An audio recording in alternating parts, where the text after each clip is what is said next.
This is Ojai Lake, the mother lake for Delhi people. For years, the water has been breeding the people living by the lakeside. But at the same time, human activities also take a toll on the water quality. Ojai Lake, the fall and fight for a natural treasure. Once described as a living postcard nestled among Yang's mountains, Lake Ojai was more than just a pretty face. It was a lifeline. For centuries, this majestic lake supported generations of fishermen, irrigated lush farmland, and anchored the cultural identity of surrounding communities. Its shimmering blue waters mirrored the skies and mountains so perfectly, it seemed like nature was showing off.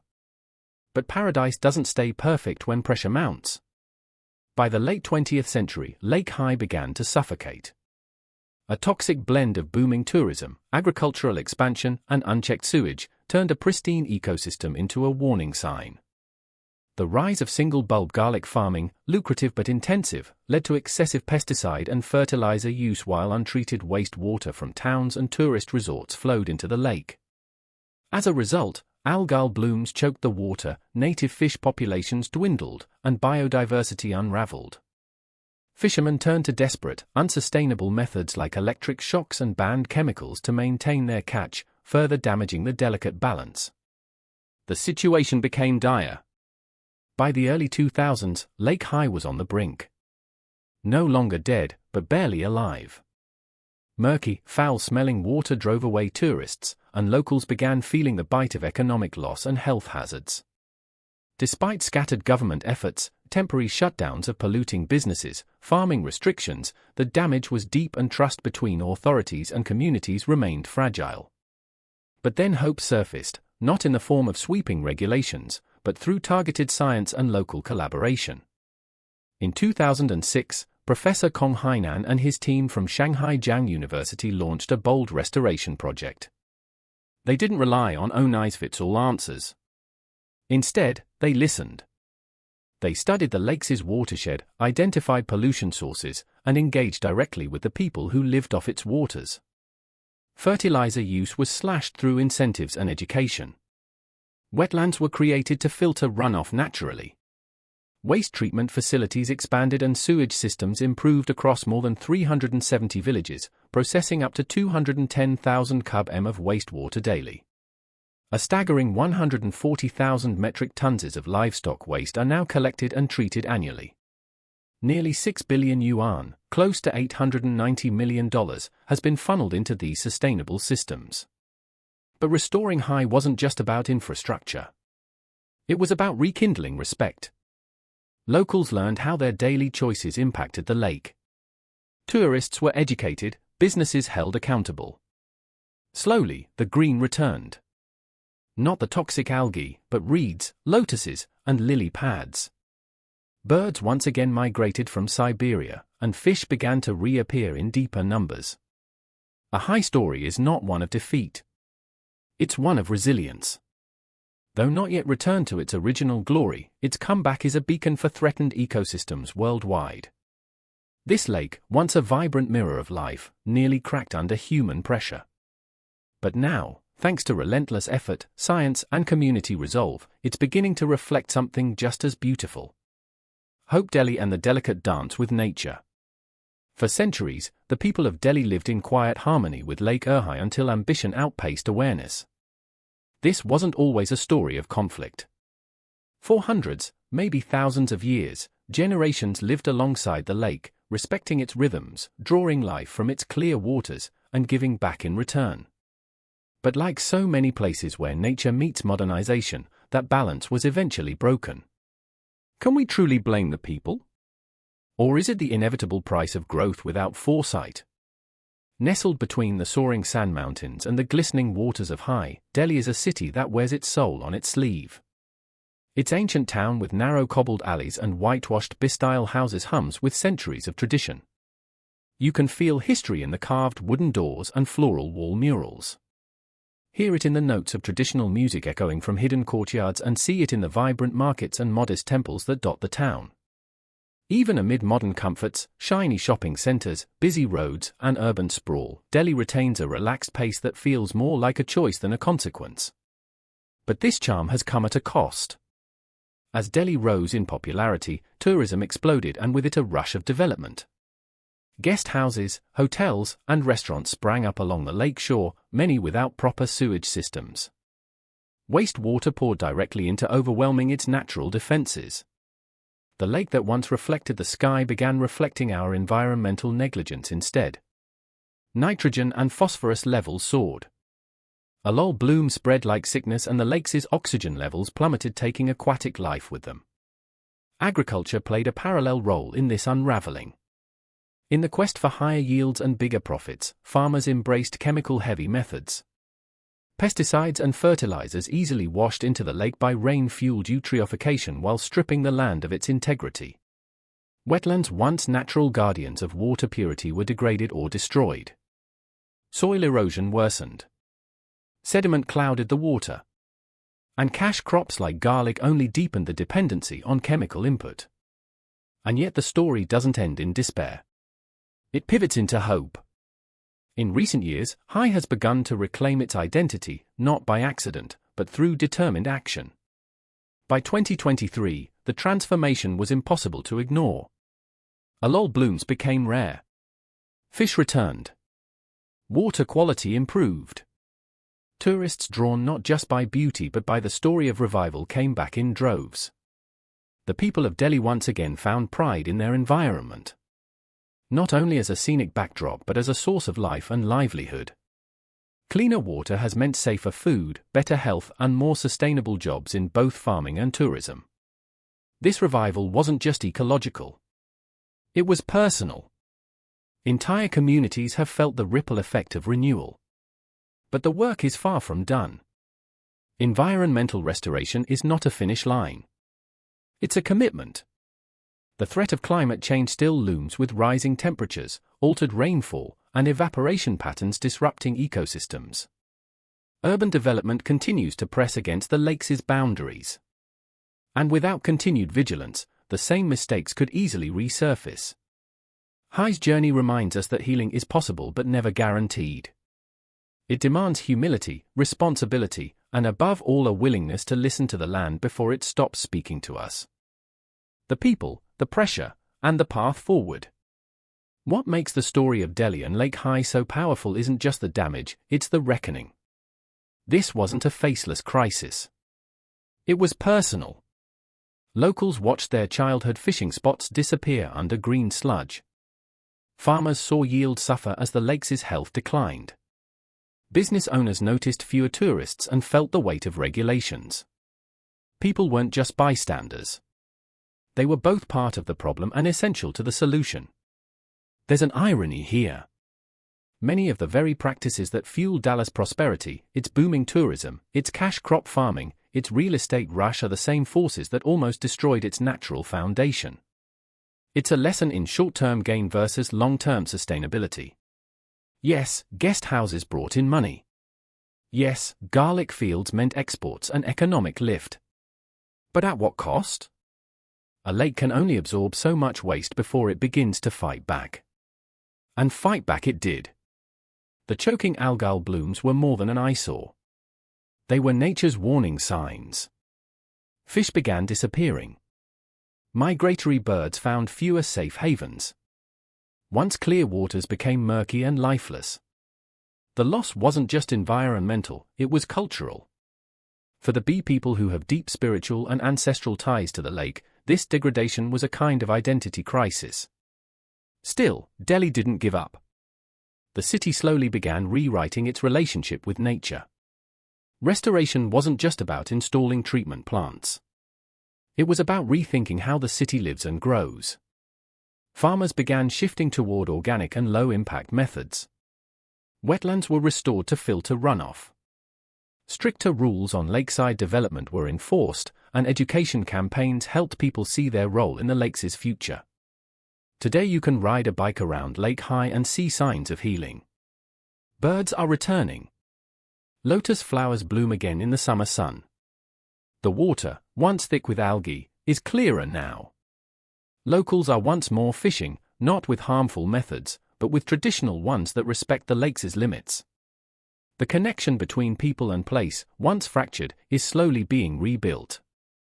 But this isn't the time for complacency. Environmental restoration is not a one-time fix. It's a lifetime promise. Climate change casts a long shadow over progress. More erratic weather, rising temperatures, and population growth continue to challenge the delicate balance that Hai needs to thrive. Urban expansion must be planned carefully and tourism managed with intention, not indulgence.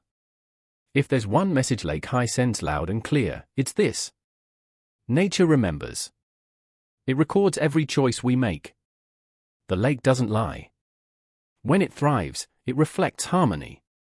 When it suffers, it mirrors our mistakes. But it also offers redemption for those who are willing to change. Hai isn't just a lake. It's a mirror, a teacher, and a second chance. Hai's echo, a battle worth fighting. Hai Lake, once nearly lost to pollution, now stands at a turning point, not a conclusion. Its revival is not the end of the story, but a fragile middle chapter. The very things that lifted Hai from the brink, technology, tradition, regulation, and community must now be sustained and evolved if the lake is to thrive for generations to come. What's at stake? More than just a lake. A Hai is not just water surrounded by mountains. It's a mirror of how humanity treats its natural inheritance. When we pollute it, we see our negligence reflected back. When we protect it, we glimpse the best of what we can be. But here's the truth. The revival of Hai isn't a victory lap. It's a reminder of how close we came to losing it altogether. And it's a warning not to let history repeat itself. Because while the lake sparkles again in the sunlight, the threat never disappeared. Urban sprawl continues to creep outward. Climate patterns shift.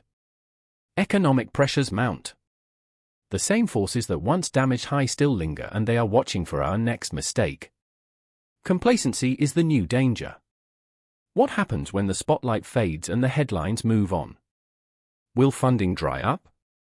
Will enforcement weaken? Will new hotels rise quietly where old ones were torn down? Will the hard-earned gains be undone slowly, silently? This is why the Hai model must evolve from a temporary initiative into a permanent ethic, a way of life embedded in policy, in education, in the hearts of those who live around the lake and those who benefit from its story. A lesson for the world. What happened at Hai is not unique to China. Around the globe, bodies of water are crying out for help. From Lake Victoria in Africa to Lake Erie in North America.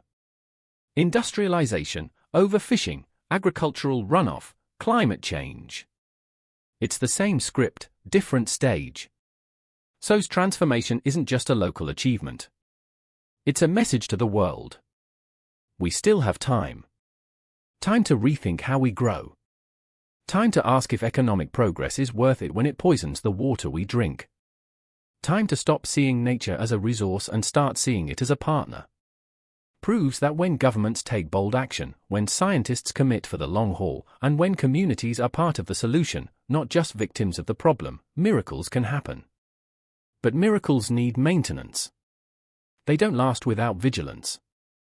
The ripple effect of responsibility.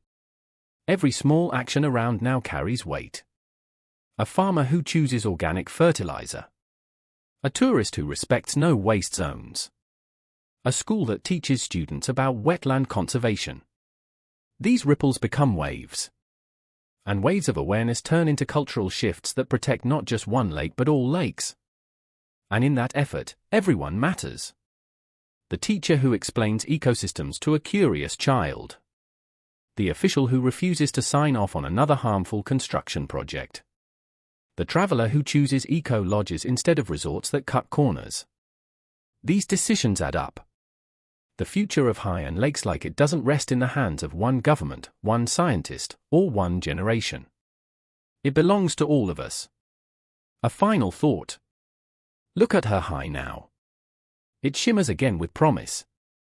Birds fly over it once more. Fish swim through cleaner waters. Tourists ride their bikes around the shoreline, pausing for a sunset that looks almost untouched. But don't let the beauty fool you. This is not nature healing on its own. This is nature healing because people fought for it. And the fight is far from over. So, will I return to its original state?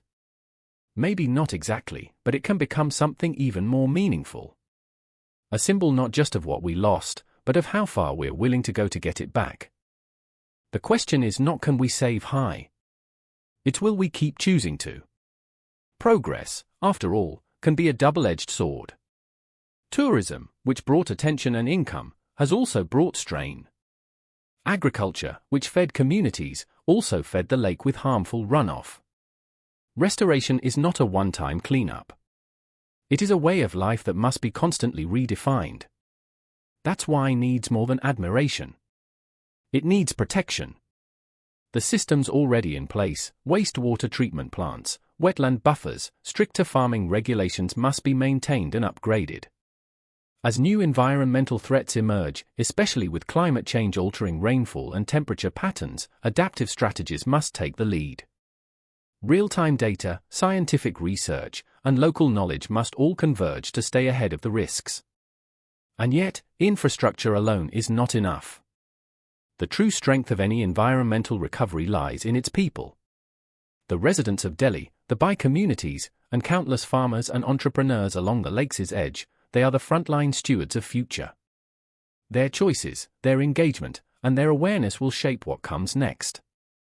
When people see Hai not just as a destination but as a living system, a source of life, culture, and identity, they begin to care in a different way. And caring leads to action. Grassroots campaigns, school programs, and eco-conscious tourism are turning bystanders into guardians. This sense of shared responsibility is perhaps greatest defense against regression. Their Hai model, a blueprint for national hope. What's happening in Delhi isn't just about one lake. It's become a model. The Burhai model is now being closely studied across China. It shows that no single method can restore nature. It takes a mosaic of efforts, modern science, indigenous wisdom, civic participation, and political will. Advanced technologies like real-time water quality monitoring and eco-engineering solutions were crucial.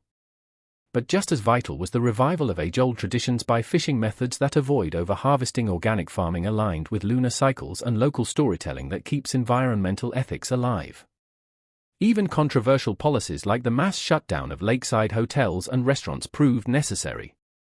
Short-term sacrifices gave way to long-term gains. Fish came back. The water cleared. Birds returned. The lake quite literally began to breathe again. Hai is just the beginning. But Hai isn't the only lake in trouble.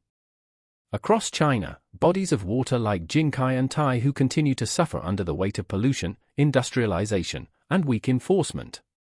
Jinkai, once a jewel of cunning, now fights back from decades of untreated sewage and fertilizer runoff. Taihu, one of the country's largest freshwater lakes, regularly faces cyanobacterial blooms that turn water toxic and undrinkable for millions. The challenge is daunting. Lakes are easy to overlook until they are too broken to fix, but has proven something vital. It is possible to restore what once seemed lost. Its transformation may not be perfect. It may never return to its untouched glory, but the effort, the will, the innovation, the cooperation, it all matters. And it offers hope for lakes across the country, even the world. Nature's final bargain. It doesn't forget. It records every decision made around its shores. The pollution, the restoration, the resurgence. It reminds us that nature will rebound if we give it the space, the care, and the time. But there's no coasting from here. The future of Hai Lake hinges on the decisions made today. Will we protect it, or will we forget again? Your thoughts matter, too. How do you see the balance between development and conservation? Can places like be truly restored or simply preserved from further loss? Let us know what you think in the comments below. And don't forget to subscribe for more stories about the fight to save our world's natural wonders.